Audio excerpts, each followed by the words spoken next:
Kia ora, g'day, welcome back once again, here with part 8 overall, but we're into the 4th episode of the Royal Marines Behind the Lines, episode 4. So let's jump back in.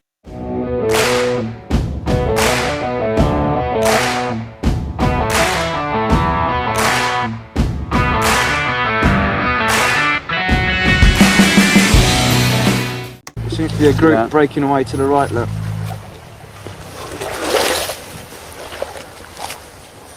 This is another exercise which carries a large number of brownie points.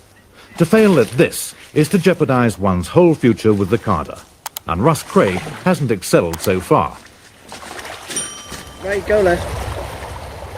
Left. Determined to pass this one because I failed at everything this morning and yesterday.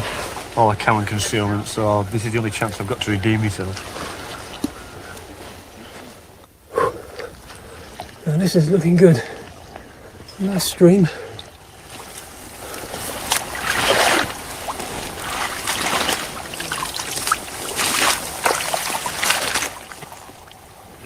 Yeah, I think there's someone just... Yeah, that's it. Let's get right onto it. Okay, I'll just walk round, Johnny, because it's all dead swampy here, okay?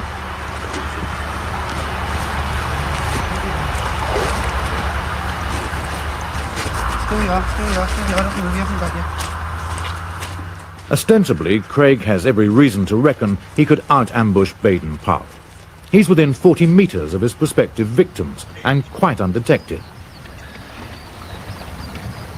Well done, lad. Within 40 metres and undetected so far.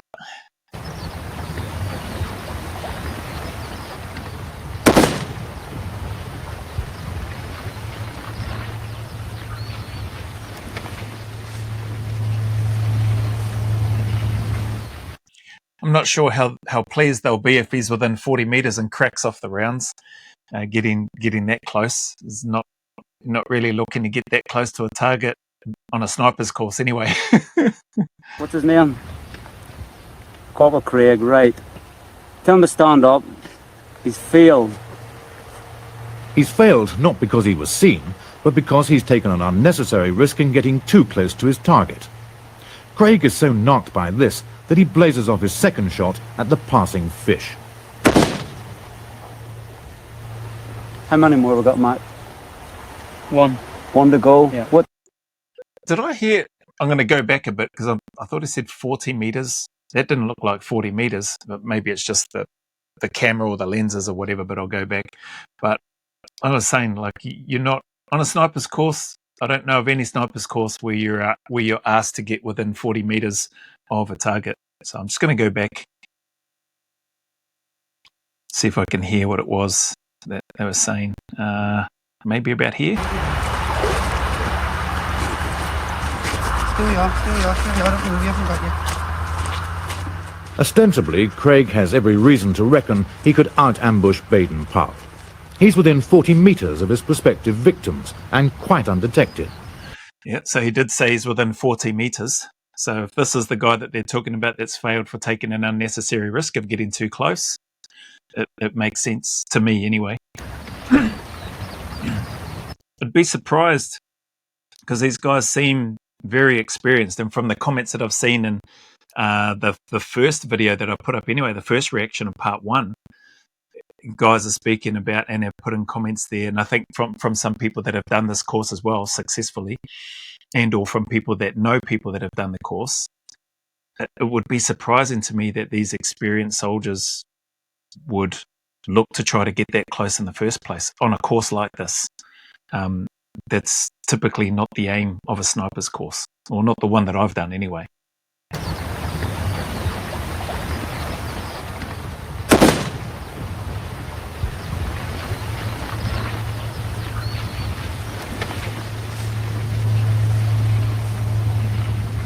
What's his name? Corporal Craig, right. Tell him to stand up. He's failed. He's failed not because he was seen, but because he's taken an unnecessary risk in getting too close to his target. Craig is so knocked by this that he blazes off his second shot at the passing fish. Doing that, like what the commentator's saying, is blazed off a second shot at a passing fish. Like that would be considered a UD, or an unauthorized discharge, or an ND, a negligent discharge, I think was the term that was used in Australia. Here in NZ, we use the term UD, unauthorized discharge, and I think in Australia it was an ND, negligent discharge. So doing that, if that's what he's done, would just get yourself, during my time anyway, it would just get yourself into more trouble if you did something like that. You get charged and end up on confined to barracks and doing a whole bunch of superfluous tasks. How many more we got, Matt? One. One to go. Yeah. What time we got left, Tony?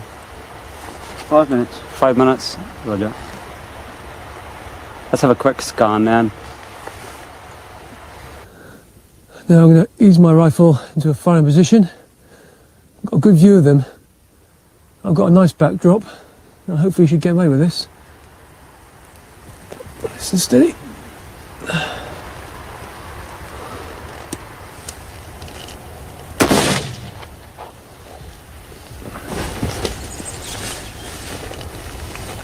Roger, I can't see nothing. His camouflage looks pretty good. He's got a good background. Just check his sights. And stand up, make his way to transport. Okay, sir. Well done. Okay, right. Just make your way around the back and back up to transport.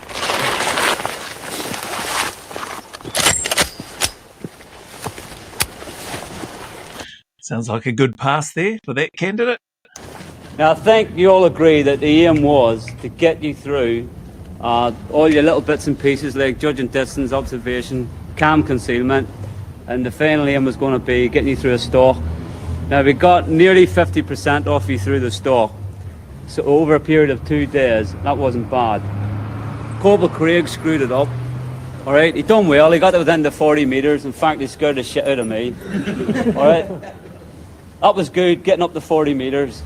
You were too close, because you've got to think of an escape route. I thought you were going to do a bayonet charge and throw a rock at me. Alright, so what you should have done was retreat it to a safe distance. Remember, all you had to do was to get anywhere within 200 metres. And why shoot somebody at 40 metres when you can shoot them safely at 200 metres? I think if you'd have fired, what you'd have probably done if you'd have missed is get up and run like the clappers. Fine, alright, so point taken. And you screwed it up by losing your temper and firing a shot in the river, alright? Don't do that again. Point taken. Don't need to tell you anymore. NCO shouldn't do that. Wow. Listen to that. That's, yeah, like you said, you shouldn't do that. Real adult learning environment is what I'm picking up on when I'm listening to this, and that communication, open, transparent, like all the other students can see and hear that. And that's what I love, and that's what I still love and miss about the military. The openness and transparency. You can call somebody out for doing something that they shouldn't be doing, and you can still do it respectfully. Like me listening to that, that's respectful as, like that leader speaking, giving this NCO addressing down, could fly off his rocker if he wanted to at that person, give him a whole bunch of meaningless tasks or, you know, some punishments and stuff there. He's speaking to him like an adult. He's calling him out directly, saying, you know, you don't do that, giving rationale as to why he failed and explaining why you don't do that on that course they were given, reminded him of the instructions, about 200 metres, thereabouts, not 40 metres. And you don't go shooting off around having an unauthorised discharge because you're upset as you're walking off because you failed it. It's cool. It's lots of good learnings and takeaways to take from there. Well, what it was, you see, I was doing the camouflage concealment and I kept getting pinged and I couldn't understand why. And he was using the same old excuse, or the nickname in the pink crash helmet because of my receding hairline. No, I mean, fair enough, but... It's really nicknamed him the pink helmet or something because of his receding hairline. I couldn't understand why I kept getting pinged because I was digging out blind. And everyone else around me wasn't getting seen, and I was, and I just couldn't understand it. It was starting to get to me after a while. And then when we done that final stalk from Cadre Bridge, I went the muckiest, the muddiest, the most horrible route, and the most difficult route I could find to really dig out blind and prove that I could do something. I know I did. I ended up getting so close, I'd been better off using a bayonet on him. because I got that close, and consequently I'd run out of time anyway, and that's when I fired my shot off. Obviously I'd failed because I was only about, I don't know, 22 metres away, something you paced out, 22 paces or something. And that's why when I was walking away I had a bit of a bazzy on, lost my temper a bit. Anyway, I got in trouble for that anyway. Discipline problem. I've already had my wrist slapped for that, but I forgot about it now. It was just taken the wrong way at the time. That's life. Lucky to still be on a course. Thinking of, I'm pretty sure, well, I know during cycle, if you had a UD on cycle, you were binned, you were gone. Like you weren't staying on the cycle for having a negligent or an unauthorized discharge. And yeah, and you got charged anywhere else within the military for doing that. So listening to him, a senior soldier like this guy was back then, don't know if he's still serving, to react like that is not a good look. Not for an SF unit, not for what he's wanting to do and the place of where he's put up his hand saying, here I am, I want to do this thing. That's not what you would want to see or expect to see from, a leader within a unit like that. But it sounds like, he's still there. Looks like he's going to get over that and chalk that one up to experience and crack on, which is good.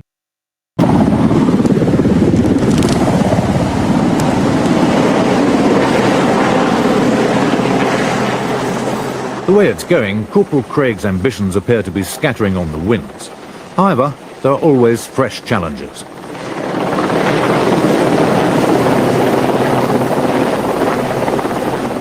Abseiling down into trees is not a recommended sport, if for no other reason than that it's governed by one infallible rule.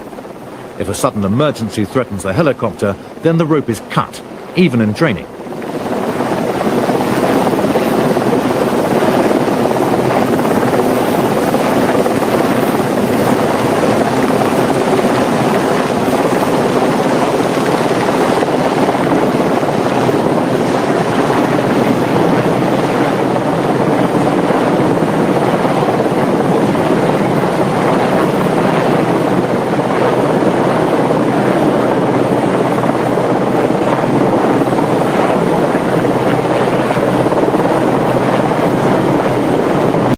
What an awesome training ground and experiences that these guys are having on top of their military operational experience that they have, combat experience that they have, and no doubt the other training. But just looking at this, the height of that, I think I was talking about when I saw them doing some helo rappelling at the height that they were doing. Like that looked higher. Again, it may just be the lenses, but that height of where they were at. I never did any helo rappelling that high out of a chopper. That would have been cool though. Helo rappelling is good fun. And then again, seeing this into the bushes where they are, that is a reality in terms of, the safety of the chopper and needing to cut lines away if they needed to. Thankfully, that never happened to me or guys that I knew during our training. But you could understand why, and they talk through all of those things in terms of why that might need to happen. And that if that is going to happen, hopefully you can grab onto some branches and try to climb your way down if it's cut while you're still on it, that is.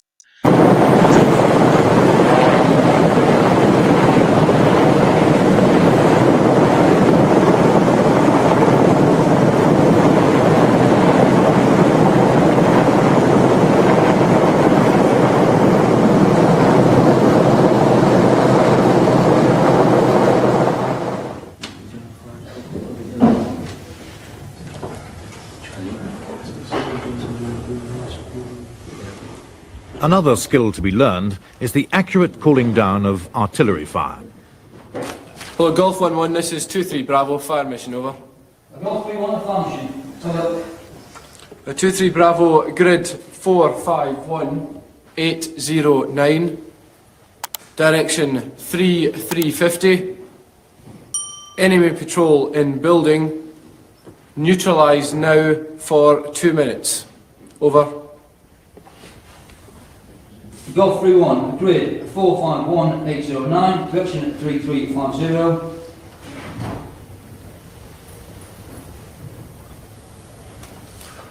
Two 3 Bravo, Hello, Golf 1-1, Golf 3-1, this is 2-3 Bravo, on target, out.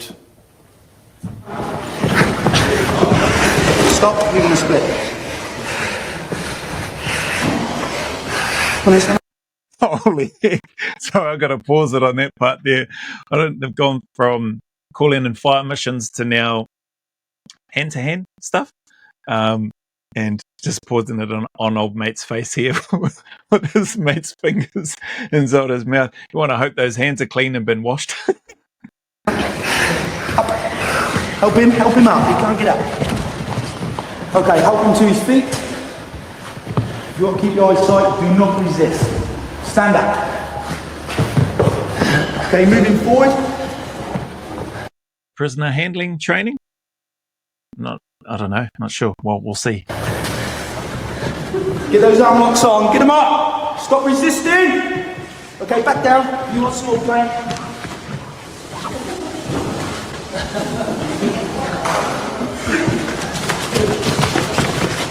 Okay, you don't have to put him to the ground if you can immobilise him. He's only a small lad. Get those arm locks on, get hold of him. Guys are pulling the hair. I wonder if the person that is resisting is allowed to strike or pull hair or do whatever. Doesn't seem like, or didn't look like he was trying to. But the three lads that I think, like one of them's getting amongst it right now. I wonder if those hands are going to the eyes or going to go to the nose or the mouth. Oh, ahead. Up. Good. Roll up. Good. Okay. Guide the rear. Stay out there. There are some acts of evasion which make sheer common sense. Okay, that was a better one. Did put him on the ground, no need to. And the viewer should remember that there are certain aspects of the training of a Special Forces fighter which are strictly not for domestic application. Looking at the throw, then we can attack it from 2 points. We can be hitting it down if we get the opportunity, or hit it up. We've got the Adam's apple, we've also got all the breathing apparatus around here. If you smash that in there, you're going to have problems. Go down. Oh, lay on your back. You may have knocked him out, blown him to the ground for a split second, but you want to finish him out. You've got no great weapons. Instead of just kicking him to the side or whatever, a good heel straight into the solar plexus could really do the job. Okay, stand up. Anybody got any particular points they want to bring out about this area here?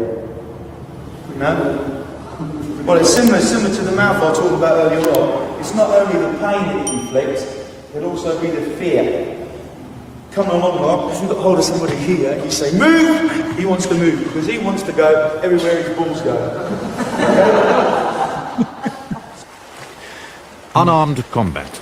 You know, be careful with the positioning of putting fingers into the mouth. We didn't do it a lot when I was in, just because of, you know, if somebody's in a vulnerable position like that, and if they get an opportunity, they're going to look to bite off whatever you put in their mouth, hands-wise, from the person sticking their fingers in there. So at risk, it's weighing up the risk versus reward, for want of a better term. But it looks like they're getting into some of the hand-to-hand stuff, eh? We're nearly at the end of this, so I'm not sure how much they're going to show here, or maybe it will roll into episode 5. The weapon of the silent attack. And that's what you'll be seeing in next week's programme during a night assault on a radar station. It involves a climb that would probably make Chris Bonington think twice.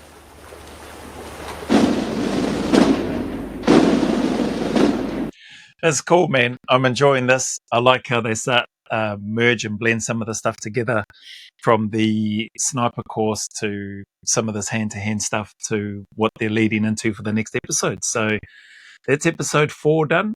I think there's 3 more episodes, if I saw it right. 7 episodes is all I've seen so far.